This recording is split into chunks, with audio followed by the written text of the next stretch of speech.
I just called to say Godspeed. I'm watching, and I'm with you in spirit. Sean Penn just couldn't stop talking. His comments about masculinity were bad enough. Then came his dismissal of #MeToo. But in 2025, one careless comparison about wildfires changed everything. Fans are leaving, critics are furious, and even fellow stars are speaking out. This is the story of how Oscar winner became the most controversial voice, and why people aren't listening anymore. Sean Penn was born on August 17, 1960, in Santa Monica, California. His parents were both actors.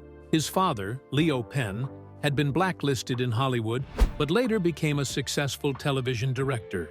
His mother, Eileen Ryan, was a well-known actress. Sean grew up in Malibu Colony, a gated community where many Hollywood celebrities lived. He spent his childhood around the children of other stars. Even though his family lived a privileged life, his parents were strict about teaching him the value of hard work. At just 11 years old, Sean worked as a production assistant on his father's TV projects, learning how the entertainment industry worked. Sean's childhood wasn't always easy. When he was 13, his family went on a trip to Ireland, and he witnessed a violent fight involving his father and some local troublemakers. This experience stayed with him for a long time, and may have influenced his intense acting style later. He also loved making films as a teenager. At 15, he and his brother Chris made short movies with a Super 8 camera, often casting their friends, like Emilio Estevez and Charlie Sheen. One of their films, The Escape, won a local student film festival in 1976, showing his early talent for storytelling. In high school, Sean became serious about acting. He went to Santa Monica High School, where his classmates included future stars like Rob Lowe and Robert Downey Jr. Even though Sean later became known for dramatic roles, he started with comedy. He played Oscar Madison in The Odd Couple and surprised his drama teacher by acting like a messy, middle-aged man at just 15 years old. However, Sean's fiery temper showed up even back then. In 1977, he got into an argument with a teacher who criticized his acting, leading to a 2-week suspension. After finishing high school in 1978, Sean briefly attended Santa Monica College. He studied auto mechanics and speech, but quickly realized he wanted to pursue acting seriously. He worked as a parking lot attendant, saved $3,500, and moved to New York City in 1979 without telling his family. Life in New York was tough. He slept on friends' couches and even in his car. His first acting job came in October 1979, when he got a small role in an episode of Barnaby Jones. He only earned $173, but it was enough to keep him going. In 1981, Sean got his big break in the movie Taps. He originally auditioned for a minor role, but the director, Harold Becker, noticed his raw intensity and gave him a bigger part as Cadet Captain Alex Dwyer. To prepare for the role, Sean and the cast went through a 2-week military boot camp. Sean stayed in character the entire time, even wearing his uniform off set. During one scene, he got frustrated with his performance, punched a wall, and broke 2 fingers. Instead of stopping, he used the pain to improve his acting. Critics loved his performance, and it helped him get noticed in Hollywood. In 1982, Sean played Jeff Spicoli in Fast Times at Ridgemont High. At first, he didn't want the role because he was afraid of being typecast as a funny guy.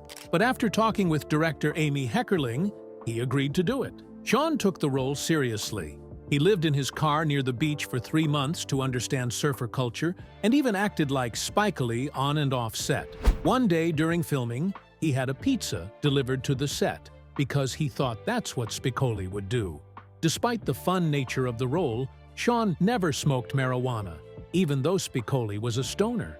The movie became a hit, and Spicoli became one of the most memorable teen characters in movie history. Sean wanted to show he could do serious roles, so in 1983, he starred in the prison drama Bad Boys. To prepare, he lived in a juvenile detention center for 2 weeks, and even picked fights with other inmates to understand his character. On set, he stayed in character the whole time. which caused tension with some of the cast. In one intense scene, Sean insisted on doing his own stunts, even though it was dangerous. The film didn't make a lot of money, but critics praised Sean's performance. It showed he could handle gritty, dramatic roles and helped him move away from his comedic image. Sean Penn's career had a lot of ups and downs, starting with one of his biggest failures, Shanghai Surprise, in 1986. This movie paired him with his wife at the time, Madonna, and was expected to be a big hit. But instead, it was a disaster. The movie had a $17 million budget, but only made $2.3 million, losing more than $14 million. It became one of the worst box office failures of the 1980s. Things got worse during filming in Macau when Penn attacked a photographer, strangling him with a camera strap. This caused legal trouble and made headlines in China, where people started calling him the Ugly American. Penn even told the publicist for the movie, "This film doesn't need publicity. People will come just because Madonna and I are in it," and demanded the publicist be fired. Shockingly, this happened. Without proper promotion, the movie bombed. Critics tore it apart, and it won 5 Golden Raspberry Awards, including Worst Actor for Penn and Worst Picture. The movie also hurt the production company Handmade Films, making Shanghai Surprise a cautionary tale about Hollywood arrogance. Years later, Penn turned things around with his role in Carlito's Way in 1993. He played a corrupt lawyer, David Kleinfeld, in a performance that surprised everyone. Penn completely transformed himself for the role, with a receding hairline and glasses, making him nearly unrecognizable. His character's paranoia and wild energy made his performance unforgettable. Critics loved it, with some saying Penn stole every scene he was in. The movie was a commercial success, making $63.8 million on a $30 million budget. It also got Penn a Golden Globe nomination for Best Supporting Actor. This role helped him rebuild his reputation after years of criticism, proving he was still a brilliant actor. In 1995, Penn reached a new high point in his career with Dead Man Walking. He played Matthew Poncelet, a death row inmate, in a performance that earned him his first Oscar nomination for Best Actor. The movie, directed by Tim Robbins, was based on a true story and grossed $83 million worldwide. Penn prepared for the role by losing 30 pounds, spending time with real death row inmates, and studying their behavior. His intense dedication showed in his performance, especially in the final scene where his character admits his crimes. The scene, done in one take, left the crew in tears.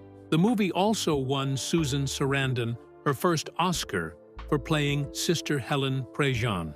Although Penn didn't win that year, the nomination solidified his place as one of Hollywood's best actors. The movie's success also sparked debates about the death penalty, making it much more than just another film. Penn also explored directing in 1991 with The Indian Runner, inspired by Bruce Springsteen's song Highway Patrolman. The movie told the story of 2 brothers with very different lives. Viggo Mortensen and David Morse gave powerful performances, and critics praised Penn's direction for its raw emotion and intensity. But the movie wasn't a commercial success, earning just $191,125 because it was only shown in a few theaters. Despite this, it gained a small but loyal fan base over time and proved that Penn had talent as a filmmaker. The movie also helped Mortensen's career take off and showed that Penn could handle tough, emotional stories. In 1999, Penn played a fictional jazz guitarist in Sweet and Lowdown, directed by Woody Allen. He learned to play guitar for the role, showing his dedication to every character he played. The performance earned him his second Oscar nomination for Best Actor. 2 years later, he starred in I Am Sam, playing a man with an intellectual disability fighting for custody of his daughter. The movie was a box office success, making $97.8 million, and earned Penn his third Oscar nomination. Critics praised his portrayal, even though some thought the movie was too sentimental. Penn worked closely with disability rights groups to ensure his character felt authentic, and his performance proved his ability to take on deeply emotional roles. In 2003, Penn reached the peak of his career with Mystic River. Directed by Clint Eastwood, he played Jimmy Markham, a grieving father seeking revenge for his daughter's murder. The role was intense and deeply emotional, and critics called it one of his best performances. The movie made $156.6 million worldwide and earned 6 Oscar nominations. At the 2004 Oscars, Penn won Best Actor for the role, beating strong competitors like Bill Murray and Johnny Depp. His win was seen as long overdue after years of incredible performances. Sean Penn's role in Milk, 2008, was a huge moment in his career. He played Harvey Milk, the first openly gay politician in California, and the performance was unforgettable. Critics loved how Penn showed Milk's kindness and humor so naturally. It felt real and heartfelt. The film got 8 Oscar nominations, including Best Picture, and won 2. Penn won the Best Actor award, and Dustin Lance Black won for Best Original Screenplay. Penn's connection to the role went beyond acting. After the movie, he pushed for Harvey Milk Day to be recognized in California, and now it's celebrated every May 22nd. Dustin Lance Black said the movie inspired young people to become stronger and louder activists. It gave them courage to stand up for what they believed in. Later, Penn said something surprising. In 2024, he called Milk the last movie he really enjoyed working on. That shows how important the role was to him and how his feelings about acting changed after that. Before Milk, Penn showed his talent as a director.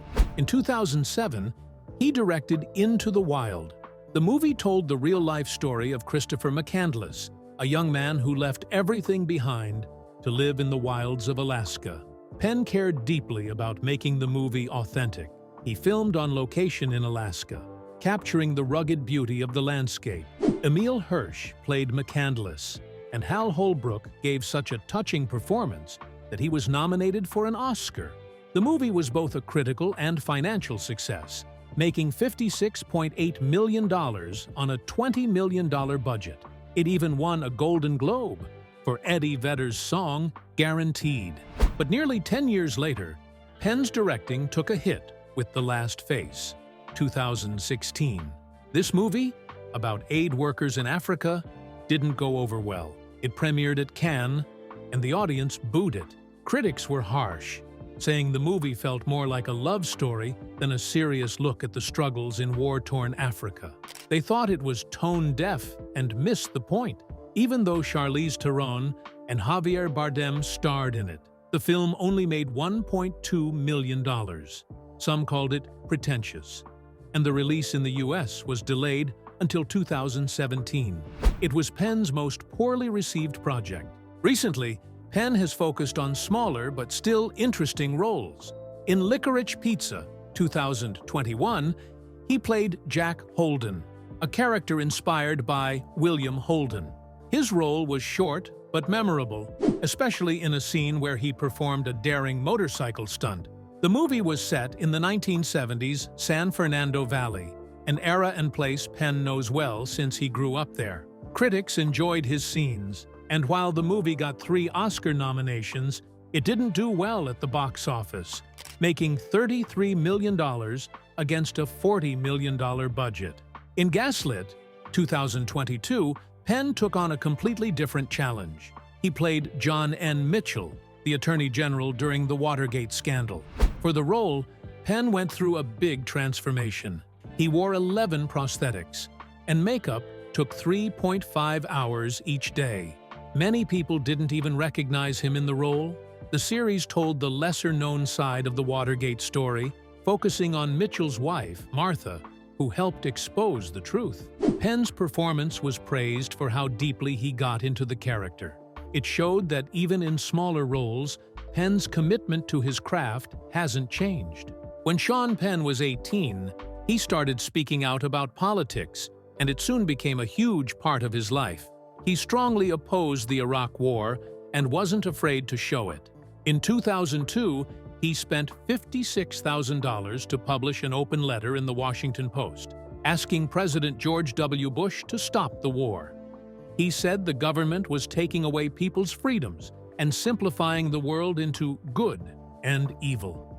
As the war continued, Penn became even louder. In 2007, he went on the Colbert Report and gave a fiery speech criticizing those who pressured people to blindly support the war. His words were sharp, and they got him a lot of attention. Some loved his honesty, but others were angry. Fox News host Sean Hannity even called him an enemy of the state. Still, Penn didn't back down. That same year, he supported Dennis Kucinich for president and kept speaking out against the Bush administration, attending rallies and giving speeches wherever he could. Penn wasn't just talking, he was also taking action. In December 2002, he went to Iraq, just months before the war began. He spent 3 days in Baghdad, visiting sick children in a hospital and touring a water treatment plant damaged during the Gulf War. He even met with one of Saddam Hussein's top officials. Many people criticized him, saying he was being used as a propaganda tool, but Penn defended his trip. He said he wanted to see the people and the country for himself, to understand what was really happening. Then, in 2005, he went to Iran as a journalist for the San Francisco Chronicle. While there, he attended Friday prayers at Tehran University, which was a politically charged event. These trips made headlines and stirred controversy, but they also showed how far Penn was willing to go for his beliefs. In 2007, Penn's activism brought him close to Venezuelan President Hugo Chavez. The two became friends, and Penn often praised him. He called Chavez one of the most important leaders in the world and stood by him at rallies and public events in Venezuela. Penn didn't just admire Chavez, he defended him fiercely. Once, he said journalists who called Chavez a dictator should be jailed. This made many people angry, especially those who valued press freedom. When Chavez died in 2013, Penn was deeply saddened. He called Chavez a friend and a hero for poor people. While some praised Penn's loyalty, others criticized him, saying he was ignoring the problems in Venezuela. Even some of Penn's Hollywood peers didn't agree with his views, which made him feel isolated. But Penn didn't change his mind. He believed Chavez was misunderstood and treated unfairly by the U.S. Penn's support for controversial leaders didn't stop with Chavez. In 2008, he visited Cuba and met with Raúl Castro, spending hours talking with him. At the time, relations between the U.S. and Cuba were very tense, so this visit caused an uproar. Human rights groups were especially upset, accusing Penn of ignoring Cuba's lack of freedom and its poor human rights record. Penn, however, focused on what he saw as Castro's efforts to help the poor. This upset critics even more, especially when Penn defended Chavez and Castro in Oliver Stone's 2009 documentary, South of the Border. The film painted a positive picture of leaders like Chavez and Castro, and Penn's involvement made it clear where he stood. Critics called the film one-sided, but Penn didn't seem to care. He kept standing by what he believed, even if it hurt his reputation. Sean Penn's journey to meet Joaquin El Chapo Guzman in 2015 is one of the most surprising stories in journalism. At the time, Guzman was the most wanted drug lord in the world. He had escaped from a high-security prison through a long underground tunnel, shocking everyone. On October 2, 2015, Sean Penn and Mexican actress Kate Del Castillo secretly went deep into the Mexican jungle to meet him. They spent 7 hours with Guzman, talking and drinking tequila. Penn interviewed him, but the meeting was more than just an interview. It was full of risks and secrets. Getting to Guzman was like a scene from a movie. Penn and Kate flew in a small plane that had its tracking system turned off so no one could follow them. After landing, they were driven for hours on rough dirt roads. Armed men stopped them at checkpoints, guarding the way. At one checkpoint, soldiers even recognized Guzman's son, but let him pass. This showed how powerful Guzman's cartel was. When they arrived, They sat at a table surrounded by Guzman's heavily armed security. Penn said Guzman seemed humble and even charming, but it was strange to share drinks with someone who had caused so much death. The meeting didn't stay a secret for long. Mexican authorities knew about it and used it to track Guzman down. On January 8, 2016, Guzman was caught again. Officials said Penn's meeting helped them find him. This made Penn think the government might have put him in danger, exposing him to the cartel's anger. The story also raised big questions about journalism. Was this reporting, or was it something else? It felt like the lines between Hollywood, crime, and journalism were blurring.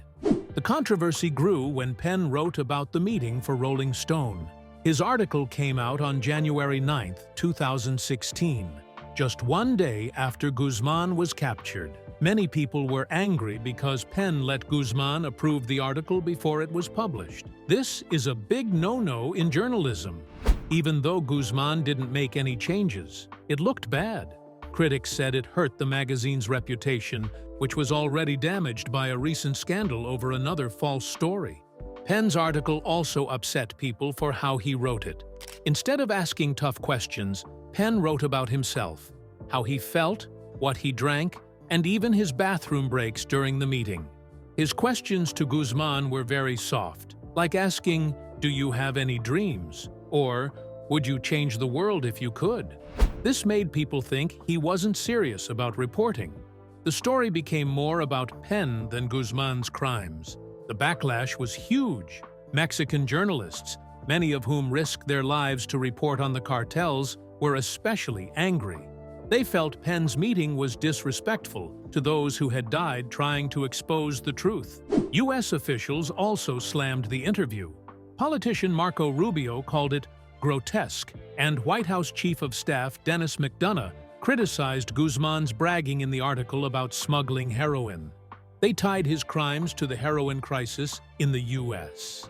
Some journalists revealed they had turned down chances to interview Guzman because it wasn't ethical or safe. They didn't want to be used by the cartel. Penn, on the other hand, seemed unaware of these concerns, which made his critics even angrier. Penn defended himself, saying the meeting didn't help Guzman get caught and that he had no regrets about how he handled the article. He also claimed the Mexican government blamed him to cover up their own failures. But his defense didn't win people over. Many saw his actions as reckless and selfish, prioritizing fame over real journalism. Sean Penn and Madonna had a fiery and unforgettable relationship in the 1980s. They met in February 1985 while Madonna was filming her Material Girl music video. Their connection was instant, and by April, Sean had proposed. 4 months later, on Madonna's 27th birthday, they got married in Malibu, California. Their wedding was a huge event. They went to great lengths to keep it private, using decoy helicopters and asking guests to sign agreements not to talk about it. Still, photographers rented helicopters to capture the moment, making it one of the most talked-about celebrity weddings of the time. It cost over $300,000, which was an enormous amount back then. Their marriage was full of passion, but also intense fights. Sean had a bad temper and was very jealous. In one famous incident in 1987, he got so angry at a photographer taking pictures of Madonna that he dangled the man over a balcony. Despite their troubles, the couple had moments of happiness. Sean appeared in Madonna's Live to Tell music video, and she dedicated her album True Blue to him, calling him the coolest guy in the universe. But their marriage couldn't survive the tension. Madonna filed for divorce in 1988, changed her mind, then filed again in 1989. Their divorce was finalized in September, just 4 years after their big wedding. During their marriage, Sean faced serious accusations of domestic abuse. In one report from December 1988, it was said that Sean tied Madonna to a chair and assaulted her for hours. Another story claimed he hit her with a pot in 1987, leaving her needing stitches.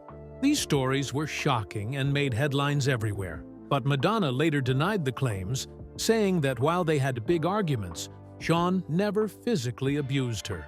Even though she defended him, the accusations hurt Sean's reputation and followed him for years. The divorce and all the controversy affected Sean's career. People saw him as unpredictable and dangerous, especially after he went to jail for hitting someone on the set of Colors. After the split, Sean started taking on darker, more serious movie roles, like in Casualties of War and State of Grace. These films showed his intense side and helped him gain respect as an actor. After Madonna, Sean's longest relationship was with actress Robin Wright. They started dating in 1990, got married in 1996, and had 2 kids, Dylan and Hopper. But their marriage was rocky, with many breakups and makeups, before they finally divorced in 2010. The split was hard on their children, especially Hopper, who struggled with addiction. The divorce also cost Sean a lot of money, as Robin reportedly got a big portion of his earnings. Later, Sean dated Charlize Theron from 2013 to 2015. Their relationship seemed serious. Sean even planned to adopt Charlize's son. But they broke up suddenly, with rumors that Charlize had ghosted Sean, though she denied it. Around this time, they worked together on the movie The Last Face, which didn't do well and got poor reviews. Sean's most recent marriage was to Layla George, an actress much younger than him. They started dating in 2016 and got married in 2020 during the COVID-19 pandemic. The wedding was simple, done over Zoom with just close family present. But the marriage didn't last long. Layla filed for divorce in 2021. Sean later admitted that his behavior had hurt the relationship, calling himself neglectful. Despite the divorce, he said Layla was still his best friend. Sean Penn is a famous actor known for his strong opinions, but sometimes what he says causes big problems. In September 2018, during an interview on NBC's Today Show, he was promoting his Hulu series The First. While talking about the #MeToo movement, he said he hoped the show's strong female characters weren't inspired by it. He called the movement a receptacle of the salacious, meaning it was full of gossip and scandal. He also said the movement was dividing men and women and needed to slow down. People reacted immediately, saying he didn't understand what #MeToo was about and was disrespecting the struggles of those who have faced harassment and assault.